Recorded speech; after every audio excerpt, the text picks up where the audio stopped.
Guys मेरो छोरा चाहिँ पा खाँदैछन्। ए पा भिडियो गर्नु देऊ न। कति मजाले खाइरहेको थियो, भिडियो गरेको हेर न, रिसाउने। ल अलिकति खाऊ।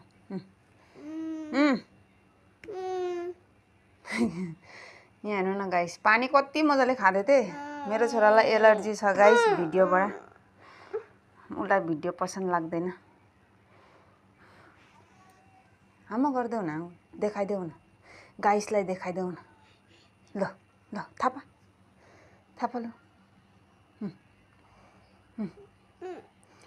न कति मजाले खाँदै त मामा, मुखमा पनि पानी नै छ गाइस। तर के हो भने नि त, भिडियो गरेपछि उसलाई साह्रो पर्छ, मान्दैन, रिसाउँछन्। मेरो छोरा चाहिँ यस्तो छ, म जबरजस्ती भिडियो बनाउँछु। हजुर नबनाउनु ल त, ल ल ल बनाउँदिन ल।